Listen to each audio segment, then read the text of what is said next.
Welcome to our cybersecurity GDPR breakfast workshop. So thank you all for coming today. I know you've all got very busy schedules. So first off, we're going to have Dale from Barclays who's going to talk to us about cyber risks.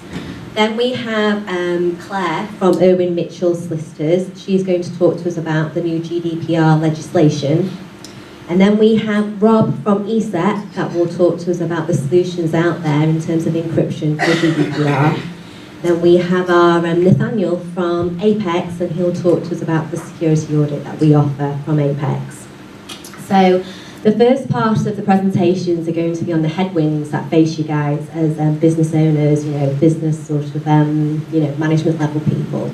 And then the latter part of the presentations will be more on the solutions that can help you guys with the headwinds. Okay, so without further ado, we've got Dale from Barclays to talk to you guys. My name's Dale Young, and I've been working for Barclays now for just over 9 years.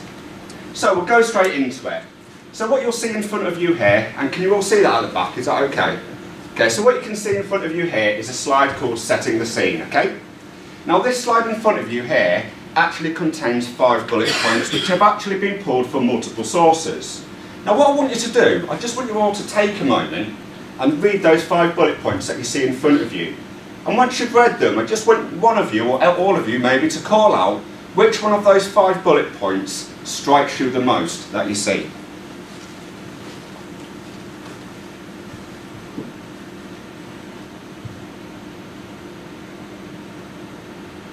I think CEO fraud is a known cost. CEO fraud? Okay, cool.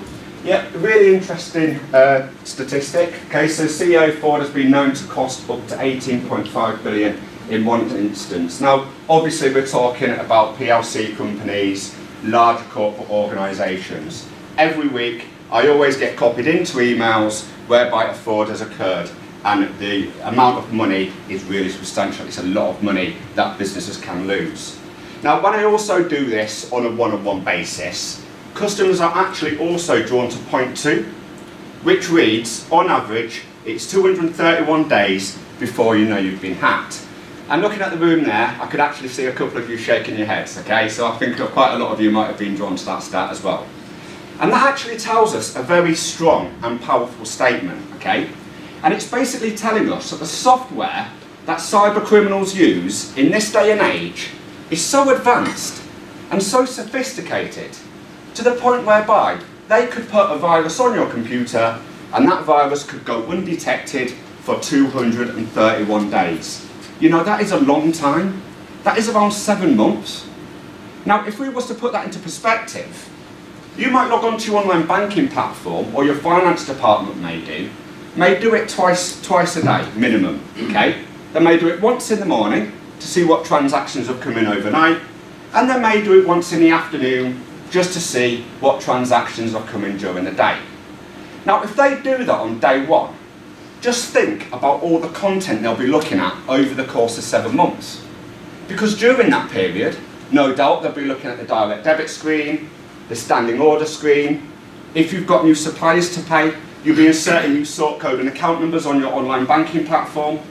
And all the while, whilst you're doing that, that virus could be in the background taking screenshots of all your information and sending it back to the cyber criminal. Okay? So the message we've got for you here is that cyber criminals are not necessarily always out after your money.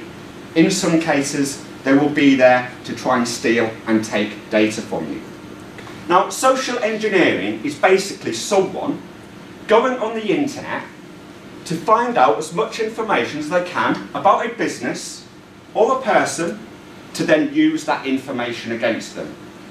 This could be impersonating them or even conning them into undertaking an action. Okay? So I'll just put that into perspective. Let's just say I was a cyber criminal. Okay? And let's just say I wanted to target someone in today's room. I know there's someone called Tony in today's room, so let's just say I wanted to target Tony. Now, if I wanted to target Tony and I was a cyber criminal, what I'll do, I'll try and research Tony. So I'll take Tony's name, type it into the likes of Google, and see what information crops up about him.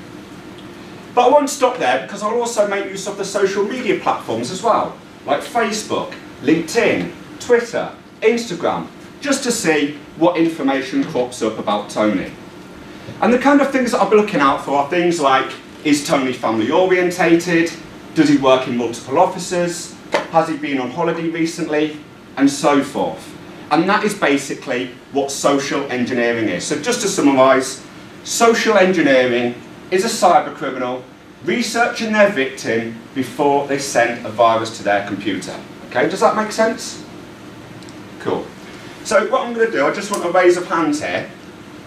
Based on what I've just said about what social engineering is, what percentage of cybercrime do you feel involves social engineering? Okay, so people who believe it's below 50%, raise your hands. Okay. People who believe it's above 50%, raise your hands. Okay, cool. Well, it is actually 88%. Okay, so thanks for all getting involved. But it is 88%, and the reason why it's so high at 88% is because it's proven to be really effective when a cyber criminal conducts that research. Okay, and I'll give you an example. Let's just say a cyber criminal wanted to target me. Okay. Now, if a cyber criminal wanted to target me and they were able to view my Facebook page, they would see quite clearly, and please do not hold this against me, that I'm a big fan of Manchester United Football Club. Okay? I don't mind saying it here, considering it's just around the corner.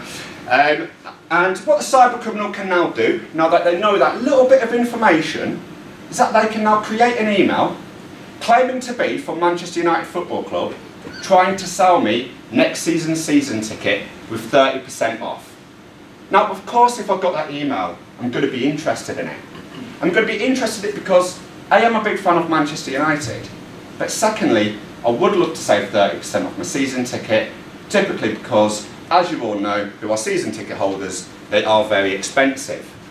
That's where then I might be enticed to find out more. So I may then click on a link, open up an attachment, or even make a payment to the cyber criminal. Okay? So that is why the cyber criminals do that element of research so that they can influence us and manipulate us. Okay, so the next slide I want to bring your attention to now is just on CEO impersonation fraud. Now I know there's a lot of senior leaders within this room today, so a lot of this may apply to yourselves. So basically, all we want you to do is just be careful, because like I just mentioned to you on the previous slide, whereby a cyber criminal will try and replicate an individual's email address, this is actually whereby a cyber criminal will go one step further and they'll try and replicate to be the CEO, the managing partner, the senior partner, and so forth. And once they've replicated that email address, what they'll then do, they'll then create an email pretending to be that individual and send it to everybody within your organisation.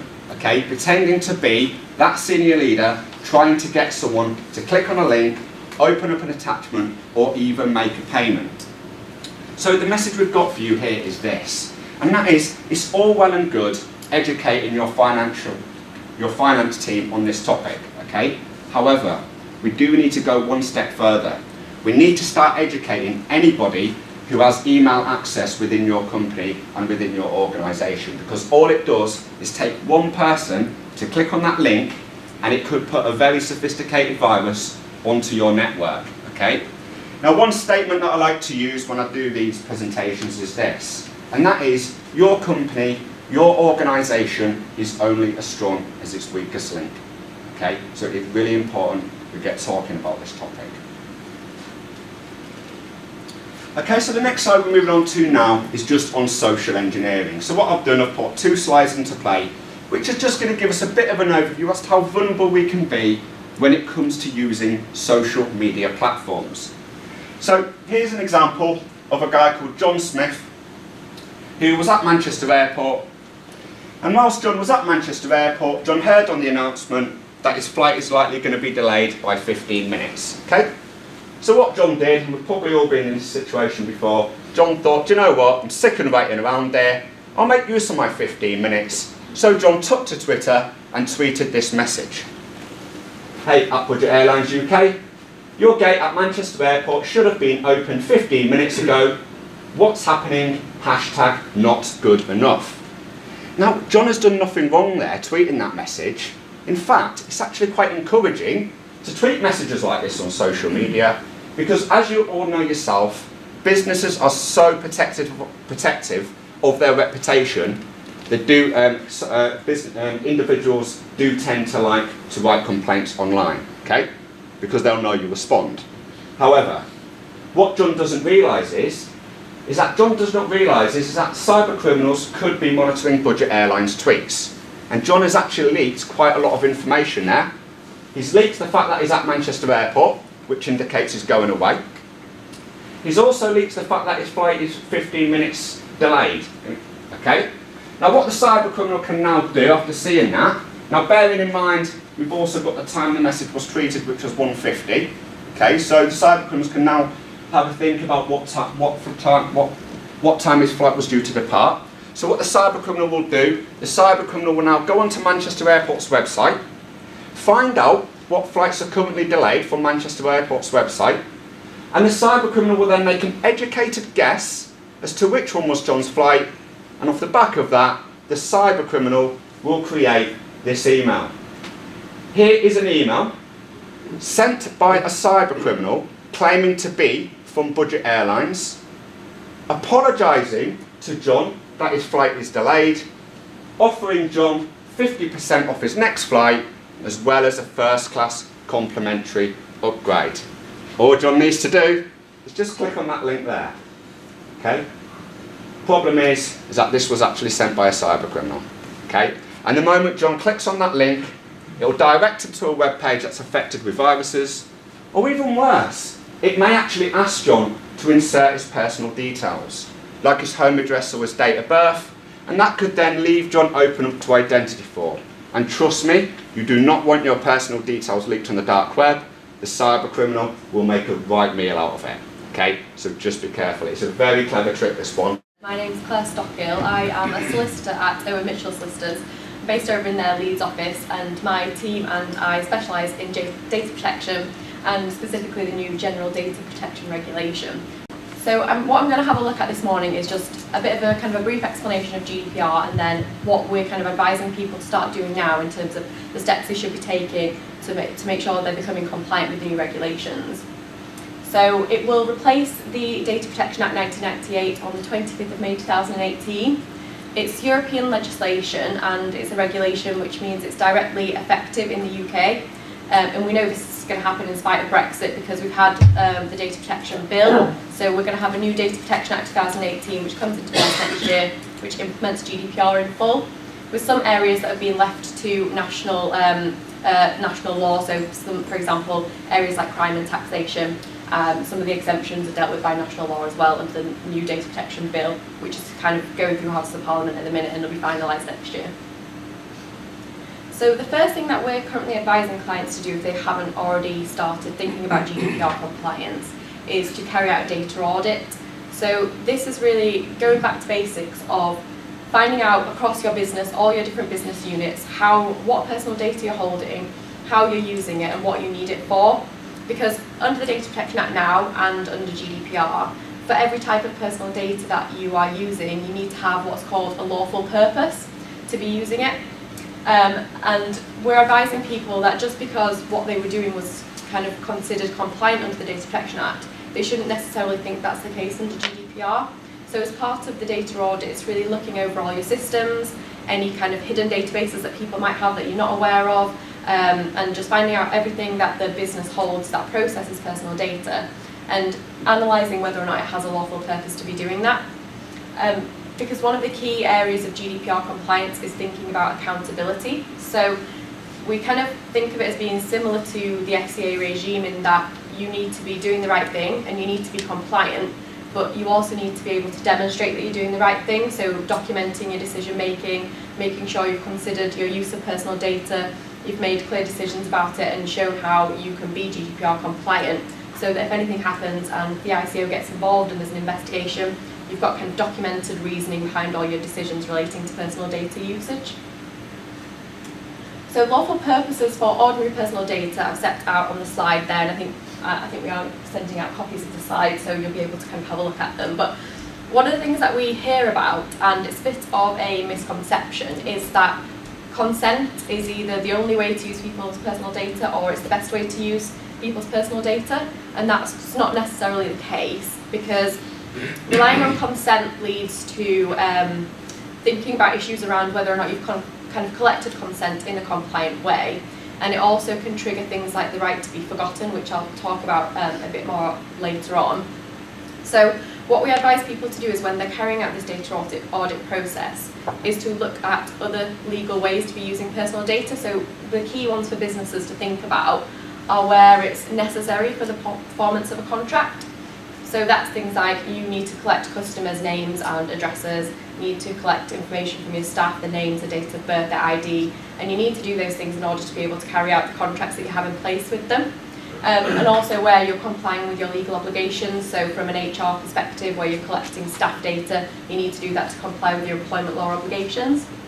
Another one of the ones to think about is where it's in your legitimate interest as a business to be able to use personal data in a particular way, and those legitimate interests don't outweigh the rights that the individuals have to kind of privacy over their personal data. So where you want to rely on legitimate interests, you need to kind of have a decision-making process in place as to what those legitimate interests are and why you think they're not kind of overly intrusive to the rights that people have to kind of privacy over their personal data. Transparency is another one of the key areas of GDPR that we're advising companies to look at now. So currently, if you're a data controller, you have to register with the ICO every year, you pay your £35 fee, and they know that you're a data controller. That requirement is taken away under GDPR, because the idea is that instead of notifying the ICO that you're a data controller, the best thing to do is to just be more transparent with individuals about how you're using their personal data and provide more information upfront to individuals. So what we're advising companies to do is, again, look at their privacy policies on their websites, look at their fair processing notices, look at their staff handbooks, how they explain how they use personal data. And GDPR has a long list of things that you need to be telling people when you collect personal information from them, and it's highly likely that those documents won't contain everything that they're supposed to contain now.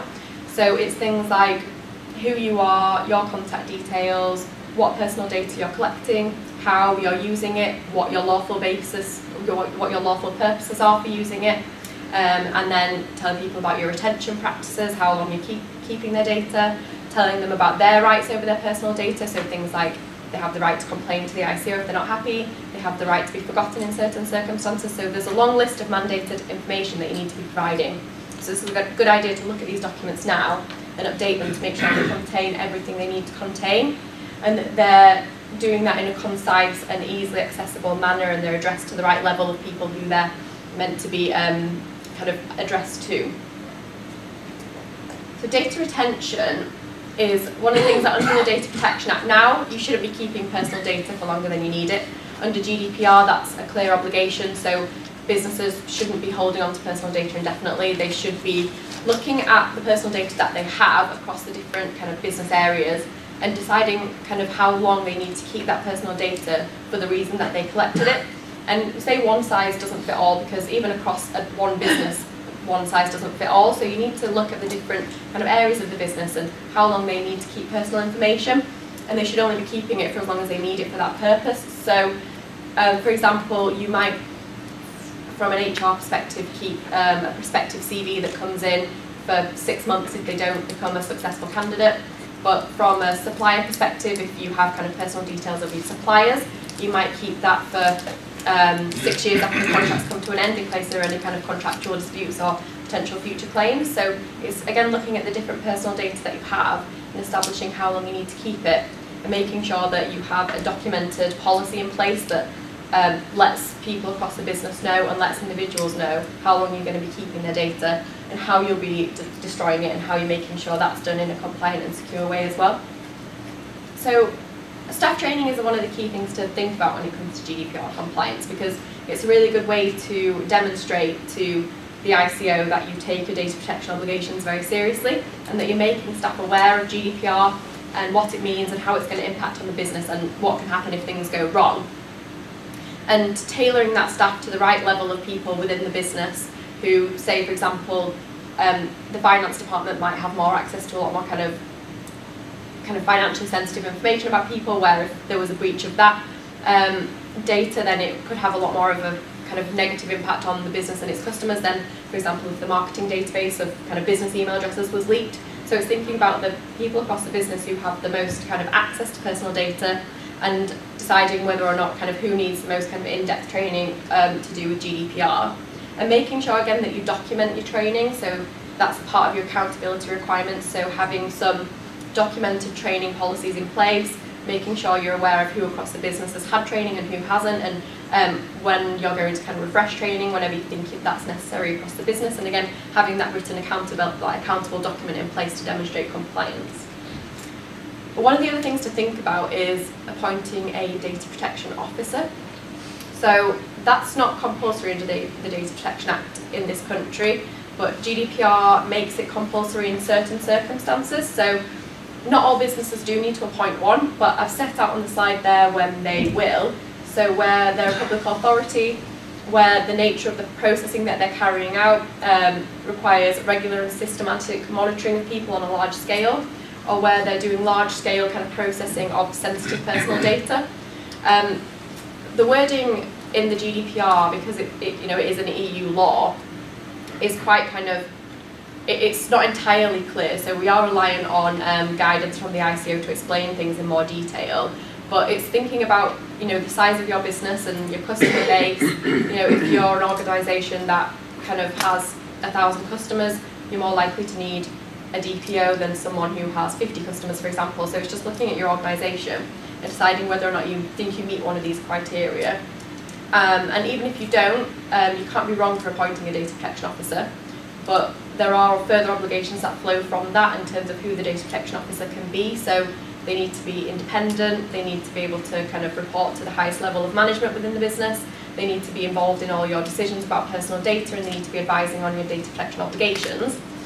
So if you don't think you need to appoint a data protection officer, you might still think about having someone in the business who's sort of the first point of contact for data protection. So they don't have the formal kind of title of a data protection officer, but they might be kind of data protection supervisor or kind of the person within the business that knows a bit more about data protection and can be the first point of contact for any customer queries or queries from within the business, and they might just know how to deal with it or whether or not you need to go out and get legal advice and that kind of thing. So again, it would be something to think about in terms of having that person with that responsibility within the business, even if they're not a formal data protection officer. The right to be forgotten is one of the things that people hear a lot about in terms of GDPR. So it's where individuals have the right to ask organisations to delete all the personal data that they have about them. The thing with the right to be forgotten is it's a lot more kind of narrowly interpreted than people necessarily think. So it does, for example, it doesn't allow people to write to an organisation that they potentially owe money to, for example, and say, I've got the right to be forgotten, I want you to delete everything that you have about me. They can't do that. So I've put on the slide where people can rely on the right to be forgotten. So that's where your use of their personal data is no longer necessary. So that hopefully feeds back into your data audit process and your data retention process, that you're not keeping personal data when you no longer need it. So it also applies where you are relying on consent for processing personal data and you have no other legal basis for using it, and the person then withdraws that consent. So that again goes back to your data audit and making sure you're positioning yourself correctly in terms of how you're using personal data, and don't rely on consent where you have another legal basis to use it, because it could trigger the right to be forgotten. Individuals have the right to object to kind of direct marketing and your legitimate interests. So they might say, I don't want to receive any kind of direct marketing communications, I want you to delete me from your systems. Otherwise, where you're unlawfully processing personal data or where you're required to delete personal data to comply with your legal obligations. So it is quite narrow, and it doesn't mean that any individual can write to an organisation and ask them to delete personal data. It's generally not the case, so it has to be in one of these circumstances. So what we're advising clients to do is, if they think this is something that will happen a lot and people will write to them and ask, they thinking they've got the right to be forgotten, is potentially just have a template response, which is just a standard letter that says, we understand you are exercising the right to be forgotten, but actually we're not processing your personal data on the basis of consent, we're processing it on the lawful basis that we need it to comply with our legal obligations or because we have a contract in place with you, so you actually don't have the right to be forgotten in these circumstances. What I'm going to spend a little bit of time doing is looking at how you can use technology to help yourselves get somewhere towards GDPR compliance. And just some of the considerations you should make over data breaches as well and how they can occur.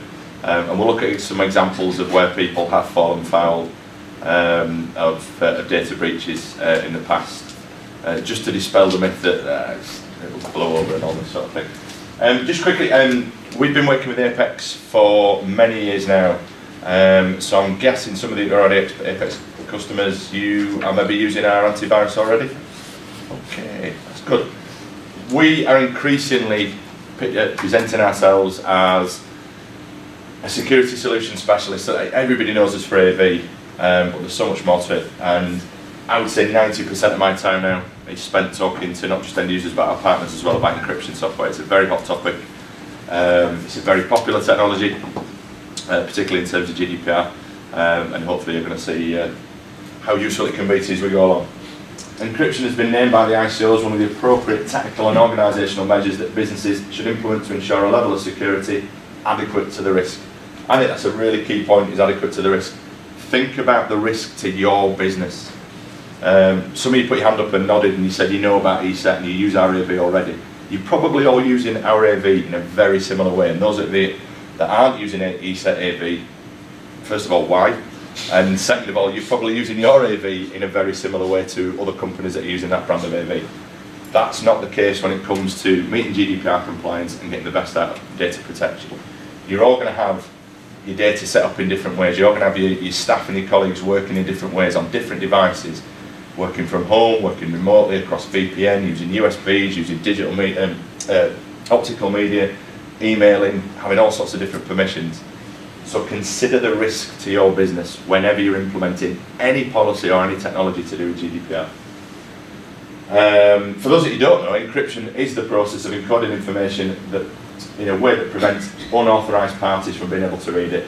And again, that goes back to unauthorised access, both internally and externally. And again, I can probably mention an example of that. This is from the ICO themselves. In recent years, there have been numerous incidents where personal data has been stolen, lost, or subject to unauthorised access, where encryption software has not been used to protect the data and regulatory action may be pursued. Straight from the horse's mouth. So this is our product, ESET Endpoint Encryption. For those that have got our AV, you probably already recognise Andy there. And we're going to have a look at some of the how we can meet some of those data breach points that we made, and then look very briefly at some of the features before we look at some examples of people who've had data breaches in the past. So, big question, what would happen if your data fell into the wrong hands? And what we're going to cover here goes beyond, above and beyond GDPR obligation. To my mind, it's obviously from a legal standpoint, it's hugely important that you protect personal and consumer data. But what about your business data as well? What about price lists and things like that? They might not be personal data, but do you really want that, those things getting into the wrong hands? Your payroll data, your financial data, it might have anything personal in there, but do you want people knowing, getting hold of that? How would it impact you and things like that? So lost and stolen devices. This is the nice, easy, straightforward one, full disk encryption. And this kind of goes back to an example I think you were making, where if you have got an encrypted device and you do have a data breach that's lost or stolen, then nobody can get access to that data. Sure, report it to the ICO, we can prove it was encrypted, essentially managing it, nobody can get access to it. We've withdrawn the encryption key, where we go. If they can't get on the disk, onto the laptop or the PC itself, they can't get at anything. So again, we get people saying, well, it's no good to us because we don't have anything on the disk. But what can they get access to? Can they get to your VPN? Can they get to your cloud storage? Can they get to your CRM system and things like that? The only time you might not look at that is if you're using thin client, where there is literally no disk to encrypt and things like that, but obviously that tends to be internal. Please don't think as well that it's just laptops, and we'll say an example of that. Don't think that well, they're all out of the office, we protect everything in the office. What if somebody breaks it? And things like that. So it's as straightforward as that. Protect your data, protect any access to anything from that device by encrypting the disk. How to protect against loss or theft of removable media. Removable media encryption. Put yourself in a position where the minute somebody puts a USB device into one of your into an endpoint, a laptop or a PC, it encrypts. and manage it centrally and force that so that people don't go, oh, I forgot to encrypt that, things like that.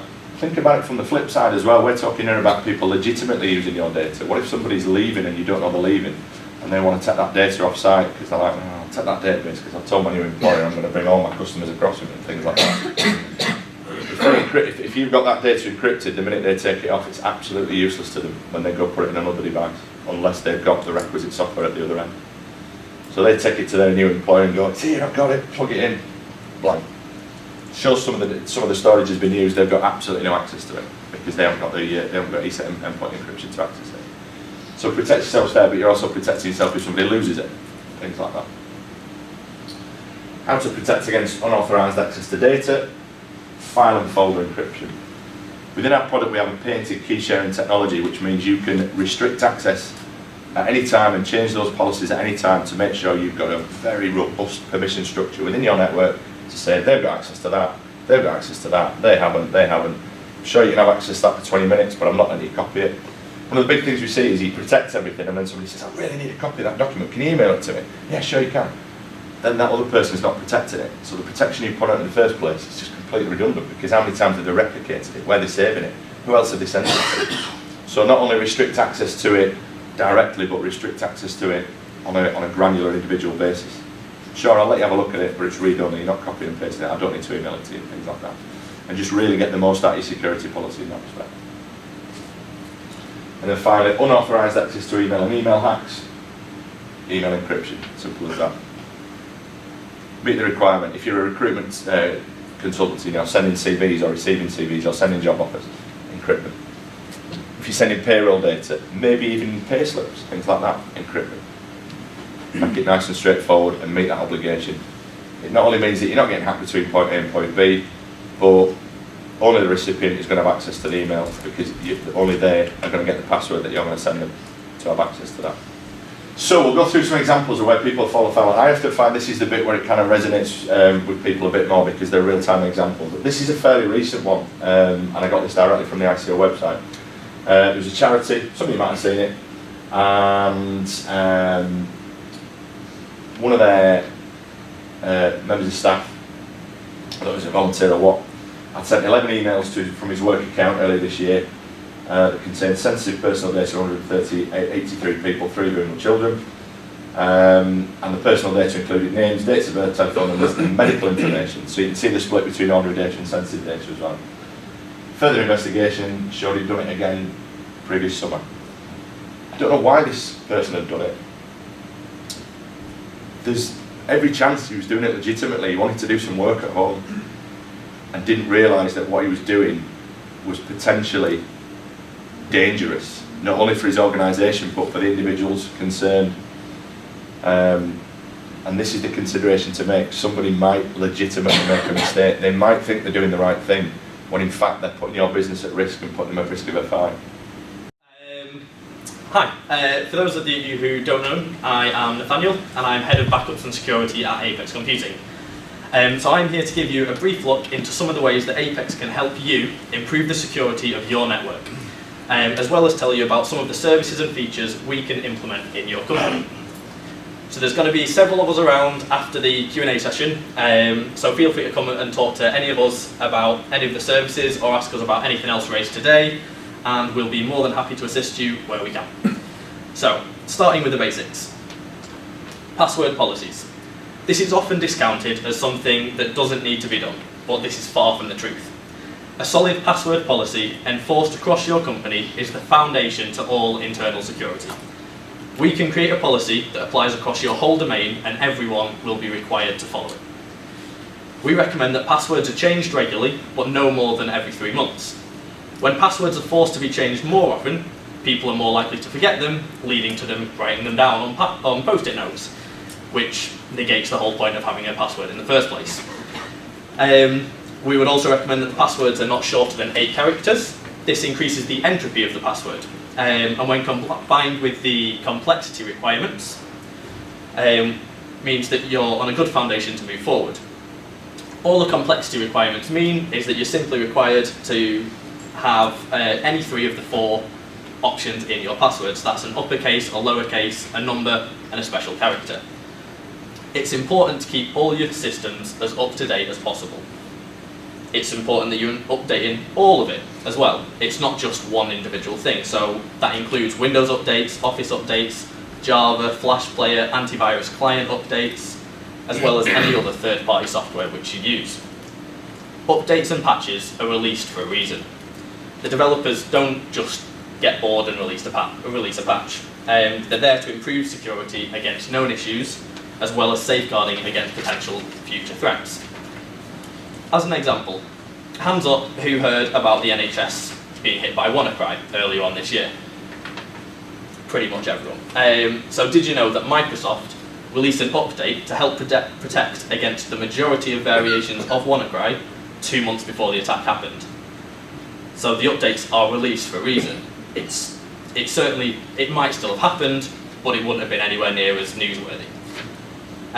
The other part is don't use outdated software or operating systems. So if any of you still got Windows XP, Windows Vista, Server 2003 in your environments, these have all now reached end of life with Microsoft. What that means is they will no longer get the security patches or the updates that the other operating systems will get, which obviously means they're more vulnerable to attacks like WannaCry. Multi-factor authentication. So multi-factor authentication should be used wherever it's available. Whether this is Facebook sending you a login code to your mobile, or using an authentication app to confirm if it's you trying to access your work PC. As a demonstration, again, everyone put your hands up if you've got Facebook. Okay, so keep your hand up if you've got Facebook linked to anything else, so whether that's LinkedIn, Ocado, Amazon, Spotify, Twitter, Instagram, if you've got it linked to anything else. Again, the majority of you. So, keep your hand up if you haven't gone into the Facebook security settings and enabled the multi-factor authentication option. So if you haven't done that, so again, it's quite a lot of you. It's there, but it's disabled by default. You have to manually go in and turn it on. But to all those people that haven't got it turned on, if I got into your account, I now have access to everything else. To your Ocado, to your Amazon, to Spotify, to anything else that you've got your Facebook linked in. Adding multi-factor authentication just adds another layer of security. So, imagine that, but on your work network. Suddenly, someone has access to all the payroll data, to the HR records, to the company files. Anything that they want access to is now theirs. That can easily be prevented by using a multi-factor authentication app to confirm a remote login. We use and recommend a simple app, which we can demonstrate for you at a future date, if you want to see it working. All this does is when a remote user tries to connect to your PC, you get an alert on your phone just asking you to confirm or deny whether it's you. If it's you, you tick allow, it lets you in. If it's not you, you tick deny, that connection's terminated. There's also a multi-factor authentication app available for Office 365. So this secures your Outlook access, it secures your SharePoint, your OneDrive, anything else that you've got in 365 and can be logged into online, it just asks you for a prompt.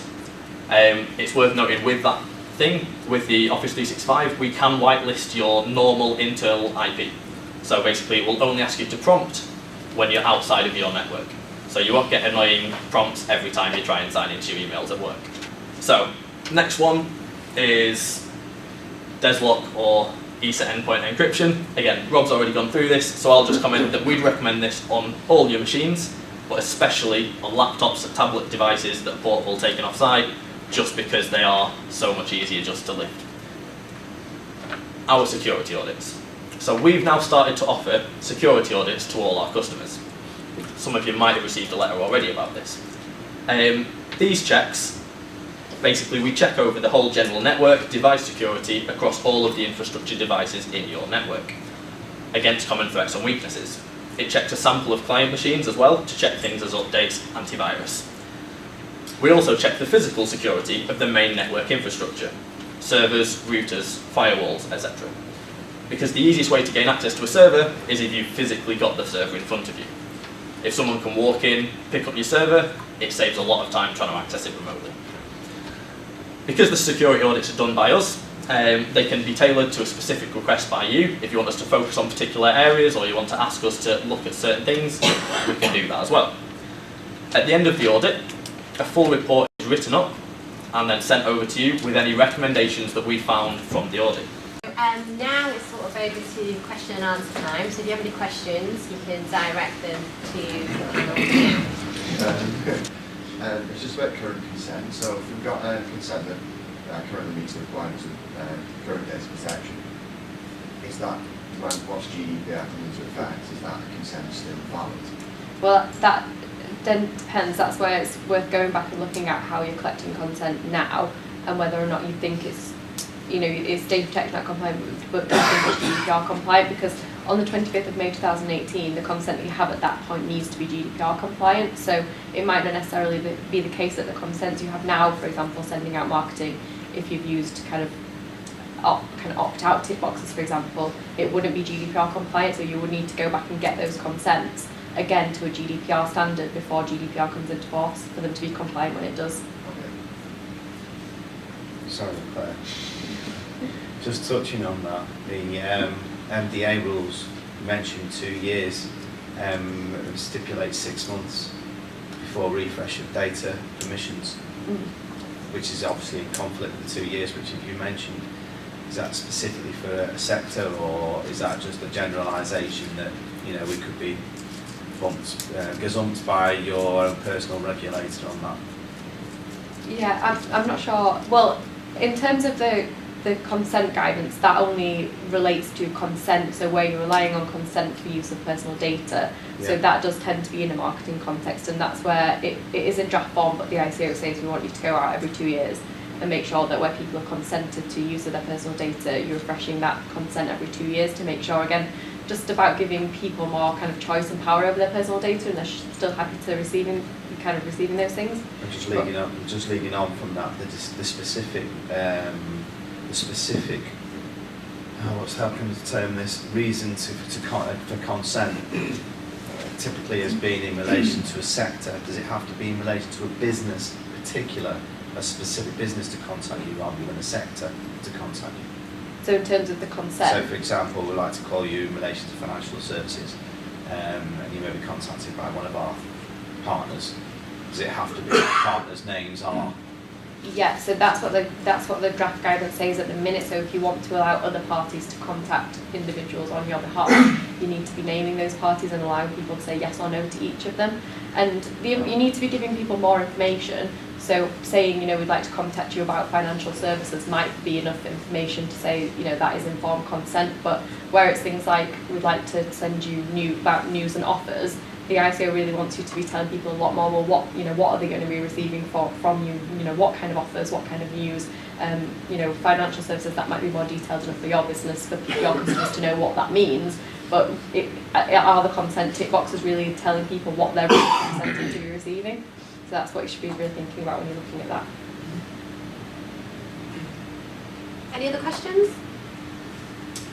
Yeah, Just a quick one, just on that. So presumably platforms like MailChimp and so on will be adjusting their consent policies in line with. Yeah, they'll have to be.